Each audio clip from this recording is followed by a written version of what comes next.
Wahabi itu salah satu gerakan pemikiran di dalam Islam yang secara akidah mereka ini mengikuti terhadap Ibnu Taimiyah Al-Harrani, kemudian yang mereka sebut dengan akidah salaf, dan dari sisi fikih walaupun tidak secara tegas menyatakan bermadhab, tetapi yang banyak mengikuti pandangan Imam Ahmad bin Hambal. Kemudian salah satu corak pemikirannya dengan semangat untuk pemurnian akidah. Mereka yang membedakan dengan kita yang tegas adalah pada pembagian tauhid menjadi 3. Ini yang kemudian dari situ menjadi cikal bakal penyesatan, pensyirikan dan lain sebagainya. Tauhid di mereka itu dibagi 3, dan ini dulu masuk di kurikulum aliyah dan diajarkan ke siswa. Lalu itu dari sana. Apa? Yang pertama adalah tauhid rububiyah, tauhid uluhiyah, dan tauhidul asma was sifat. Itu rumusan dari Ibnu Taimiyah sebetulnya. Nah, di Ahlussunnah wal Jamaah tidak dikenal dengan pembagian 3 ini. Ya, rububiyah dengan uluhiyah tidak dibedakan. Justru dari masalah ini kemudian mereka menyalah-nyalahkan bahwa kita ini memang sudah bertauhid secara rububiyah, tetapi belum bertauhid secara uluhiyah. Karena ketika ditanya Tuhanmu siapa? Allah. Alastu birabbikum? Bala. Qalu bala syahidna. Ketika ditanya Tuhanmu siapa? Jawabannya pasti Allah. Tetapi kita baru benar secara rububiyah. Tidak benar kata mereka secara uluhiyah. Kenapa? Karena di samping Allah kita masih menjadikan yang lain sebagai sesembahan. Ini tudingan mereka. Dengan apa? Dengan tawassul. Berarti dengan tawassul itu kita masih menjadikan sesembahan selain Allah, yaitu mutawassal bih. Padahal kita tidak pernah menganggap mutawassal bih itu sebagai sesembahan selain Allah. Tidak pernah. Jadi ketika kita bertawassul itu karena memang melaksanakan perintah Allah dan perintah Rasulullah. Ya ayyuhalladzina amanu taqullaha wabtaghu ilaihil wasilah. Kita memang diperintah untuk mencari wasilah. Apa itu wasilah? Kullu ma yuqarribuna ilallah. Segala sesuatu yang mendekatkan kita kepada Allah. Apapun itu, baik kaul ataupun fi'al ataupun cara bertaqarrub yang kemudian menjadikan kita dekat dengan Allah. Atau dengan menyebut satu sosok, satu tokoh yang dengan penyebut sosok itu kita mengikuti terhadap langkahnya di dalam mendekatkan diri dan riyadhah, mencari ridha Allah sehingga mampu mencapai mahabbah, cinta kepada Allah dan dicintai oleh Allah Subhanahu wa taala. Nah, di dalam bertawassul kita tidak pernah menjadikan mutawassal bih sesembahan, tetapi mereka menganggap tawassul itu adalah menjadikan perantara, dan perantara itu dianggap sebagai sesembahan selain Allah. Disitulah kemudian mereka mensyirikkan kepada kita. Kenapa? Kalau kita lihat secara umum, mereka itu menilai kita dengan cara pandang mereka dan tidak mau mengerti argumen kita. Kenapa kemudian melarang untuk melaksanakan ziarah kubur? Karena dianggap kita ke kuburan itu meminta kepada orang mati. Kalau seperti itu, bukan hanya mereka, kita pun tidak memperbolehkan.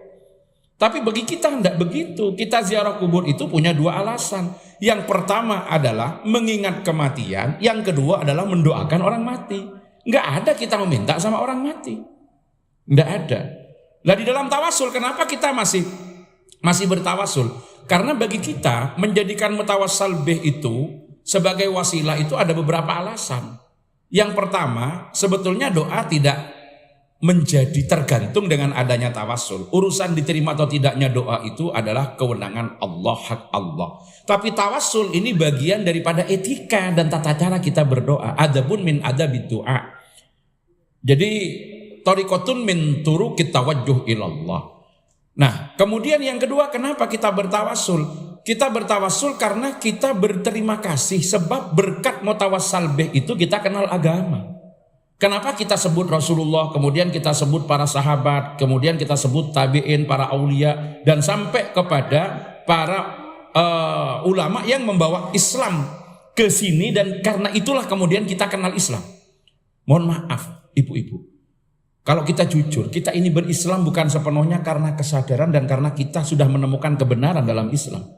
Tapi kita berislam karena kita secara kebetulan dilahirkan oleh orang Islam dan tinggal di sekitar orang Islam. Seumpama panjenengan itu lahir di Bali sana atau ada di Thailand sana, saya belum jamin kok kalau sekarang ini jadi muslim. Tapi ini sudah bagian daripada cara Allah memberikan hidayah kepada kita. Maka kita sebut beliau-beliau itu sebagai ucapan terima kasih kepada beliau-beliau yang kita sebut dalam mutawassil bih itu. Kemudian yang keempat, kita yakini yang kita tawassul itu adalah orang yang telah dicintai dan mencintai Allah. Maka dengan kita menyebut beliau-beliau, tujuannya tidak hanya sekedar menyebut, tetapi mengikuti suluk dan cara beliau-beliau agar kita sampai kepada makom dicintai dan mencintai Allah. Kemudian yang kelima, ini banyak, mau 100 ada alasannya, cuma saya sebut sebagian. Kita yakini kalau mutawassil bih itu adalah orang yang telah diberkati oleh Allah. Diberkati dengan apa? Karena mujahadahnya, karena amal solehnya, karena riyadhahnya. Dan kita minta keberkahan yang Allah berikan kepada mereka dialirkan kepada kita hanya dengan meminta. Walaupun kadang-kadang bahasanya memang suka menjadikan orang lain itu terpancing dan menyalahkan. Kan kita sederhana. Mudah-mudahan kita mendapatkan barokah Syekh Abdul Qadir Jilani, mendapatkan barokah muassis Jam'iyah Nahdlatul Ulama Ki Hasim Asy'ari, Ki Wahab Hasbullah, Ki Bisri Samsuri, Ki Nawawi Sidori, Ki Ridwan Abdullah misalkan. Mudah-mudahan kita mendapat berkah beliau-beliau. Nah, mereka ada yang kebakaran jenggot. Berkah itu dari Allah. Kok kita mendapatkan berkah dari manusia? Nah, ini maksudnya apa? Kita yakini beliau-beliau itu diberkati dan berkah yang diberikan kepada beliau-beliau juga diberikan kepada kita. Jadi kalau kita maksud, apa yang kita maksud dengan mudah-mudahan mendapatkan barokahnya Syekh Abdul Qadir? Itu maksudnya mudah-mudahan kita mendapatkan barokah yang telah diberikan oleh Allah kepada Syekh Abdul Qadir juga dialirkan kepada kita. Itu sebetulnya, tapi disingkat. Disingkat pengucapannya. Siapa yang menyaksikan kalau Syekh Abdul Qadir diberkati? Sampai sekarang disebut, diingat. Ya, kalau Abdul Qadir yang ada di dekat Keramat Raya ini yang mati dapat seminggu sudah lupa semua orang. Itu bukti kalau diberkati. Siapa yang menyaksikan bagaimana Hadratus Syekh Hasim Asy'ari, Ki Wahab Hasbullah itu diberkati? Kan gak ada yang menyaksikan. Tapi beliau dapat berkah kan tidak gratis. Dengan mujahadah, dengan perjuangan, dengan takarrub, dengan amal soleh. Kita enak-enakan hanya meminta. Ya Allah, berkah yang telah panjenengan berikan sama Mbah Wahab, berikan juga kepada kami. Itu sebetulnya begitu. Sebetulnya. Cuma bahasanya diringkes biar gak panjang-panjang. Sama dalam bahasa keseharian kita. Ibu mundi neng pawon, ibumu mana? Di dapur. Ngapain? Masak nasi. Masak nasi. Benar apa salah? Benar apa salah? Salah. Memangnya nasi dimasak? Yang benar masak apa? Masak beras dicampur air bikin nasi. Itu yang benar. Iya, tapi kalau disebut begitu ya panjang. Orang sudah paham, maksudnya harus ke sana. Ditanya, mau kemana? Ke Jombang. Naik apa? Naik kereta. Benar apa salah? Salah. Kalau bilang naik kereta berarti bokongnya sebesar kereta. Yang benar naik salah satu kursi yang ada di salah satu gerbongnya kereta. Itu yang benar. Sehingga ada nomor kursinya ada di gerbong berapa. Tapi kalau jawab jenengan seperti itu malah dianggap gak waras. Itu katanya orang belajar balaghah namanya majaz mursal. Di situ alakonya apa? Disebut dengan min itlaqil juz wa iradatil kul atau min itlaqil kul wa iradatil juz. Jadi yang disebut secara keseluruhan, yang dimaksudkan adalah sebagian. Atau kalau nasi tadi bi'tibari mayakunu, itu dalam bahasa Arab begitu, dalam balaghah, menghitung yang akan datang. Yang sekarang belum. Seperti itu. Mana ibumu? Godok wedang kalau katanya orang Jawa. Ya salah. Bukan godok wedang, yang benar godok apa? Masak air. Masak air nanti dikasih kopi campur gula buat wedang. Buat kopi begitu. Tapi kan diringkes. Nah, itu yang kemudian menjadi pandangan di dalam Ahlus Sunnah wal Jamaah di dalam kita. Nah, mereka memandang kita dengan cara pandang mereka. Jadi ketika kita bertawasul dengan menyebut nama-nama itu, dianggap kita sudah membuat sesembahan selain Allah. Memang ini kadang-kadang mereka bermain-main di balik kata-kata dan kita sering kalah isu loh. Allah itu dekat. Ngapain kita masih pakai perantara? No tawasul. Selesai. Jadi mereka bisa bikin begitu. Dan ini kadang-kadang lebih menarik sama anak-anak muda yang nggak paham. Katanya Allah dekat. Kenapa kita masih bikin jarak? Berarti kita dong yang membuat jarak. Nah, sudah selesai. Padahal kan maksudnya tidak begitu. Saya pernah ada orang punya problem kayak gitu. Kenapa kamu tidak mau bertawasul? Karena tawasul itu adalah berdoa tidak langsung. Saya sampaikan, kamu salah. Tawasul itu bukan berdoa tidak langsung, tapi tawasul itu tidak langsung berdoa. Jadi bukan berdoa tidak langsung, tapi tidak langsung berdoa. Kalau sampean sekarang ingin lulus ujian, kebetulan dia mau ujian, kemudian sampean langsung angkat tangan, ya Allah luluskanlah dalam ujian ini, berikan saya kemudahan dan keberkahan. Itu sampean langsung berdoa, makanya sampean tidak tawasul. Kalau sampean tawasul gimana? Sampean wudu dulu. Setelah itu sholat, karena ada hadisnya. Kalau ada gitu senang dia ada hadisnya. Maka nalillahi hajatun falyusbihil wudu wal yusalli rakaatain. Siapa yang punya hajat kepada Allah, sempurnakan wudu dan sholatlah 2 rakaat. Setelah itu sampean baca yasin, sampean baca sholawat dan sebagainya, baru angkat tangan. Ya Allah, berkah doa, berkah wudu, berkah yasin, berkah sholawat, kabulkanlah permohonan saya. Lah ada etikanya. Sampean itu kalau minta uang sama orang tahu, masuk langsung begitu. Kalau caranya baik kan datang, bapak capek ya dipijeti dulu, disayangi dulu baru ngomong ya. Iku koyoke waktu ini ganti gitu loh. Cok langsung ujuk-ujuk suaminya datang, wah ini beli ini, besok beli ini, bisa mangkel juga. Walaupun tidak mengatakan bahwa Tuhan seperti itu, tidak. Tapi kan etika kita, etika orang meminta gitu loh. Jadi meminta ini hak kita, tapi ibadah adalah kewajiban kita. Iya karena butuh, iya karena nasta'in. Maka sebelum minta ya ibadah dulu, baru mohon gitu loh. Ini etika.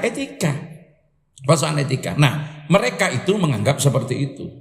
Jadi Wahabi itu dengan tauhid rububiyah dianggap kita masih belum uluhiyah, karena dianggap ada sesembahan selain Allah. Tapi mereka memandang kita dengan cara mereka. Termasuk ketika kita memanggil misalkan ya Rasulullah, dipanggil dengan nida yang memposisikan Rasulullah masih hidup, itu tidak salah. Ini sudah meninggal, Rasulullah sudah mati, tidak usah dipanggil-panggil, mati ya mati begitu. Tapi bagi kita dengan beberapa hadis yang kita yakini tidak seperti itu. Maka menganggap bahwa kita manggil-manggil dengan bersolawat yang ada nidanya, memanggil Rasulullah. Kalau Allahumma sholli ala Muhammad, oke, mereka terima. Tapi kalau ya Rasulullah, ya Habiballah, ji'naka liziarah qasidin nartaji minka syafa'ah inda rabbil, mereka tidak mau yang gitu-gitu. Kalau Allahumma sholli ala Muhammad, selesai. Kan tidak memposisikan Rasulullah seakan-akan sebagai nida. Padahal maksudnya kita juga majasi, kita tidak meminta kepada Rasulullah, tidak. Nah, ini di zaman Sayyidina Umar ada sahabat yang kemudian datang ke makam Rasulullah pada saat terjadi paceklik, langsung menyampaikan, ya Rasulullah istasqi li ummatika fa innahum qad halaku. Ya Rasul, berikanlah hujan, mintakan hujan untuk umat panjenengan karena mereka sekarang ini sudah dalam keadaan paceklik. Kemudian ketika malam hari dia bermimpi, didatangi Rasulullah, i'ti Umar wa akhirhu salam wa akhbirhum bi annahum maskiyun. Datangilah Umar, sampaikan salam dan kabarkan kepada mereka kalau mereka sebentar lagi akan dihujani, akan diberi hujan oleh Allah Subhanahu wa taala. Seperti itu.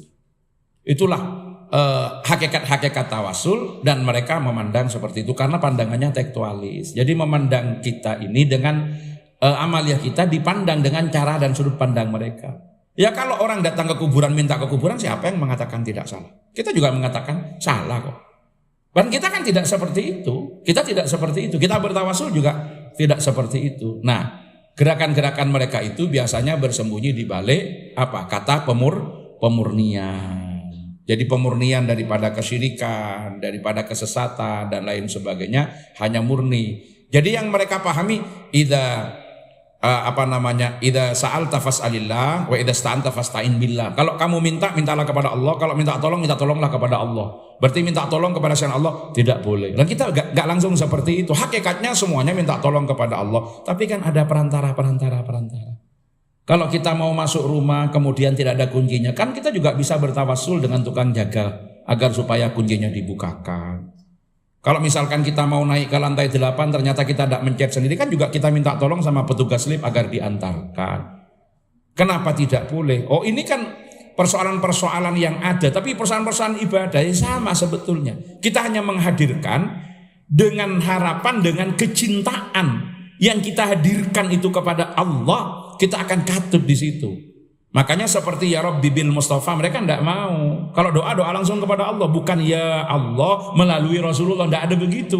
Beli maqasidana, mereka tidak mau. Itu salah satu ciri, dan banyak hal lain yang berbeda antara mereka dengan kita dengan Ahlus Sunnah wal Jamaah. Di antaranya adalah tidak bisa berprinsip pada al jamaah, sehingga seringkali di antara mereka itu jatuh saling menyesatkan dan saling mengkafirkan.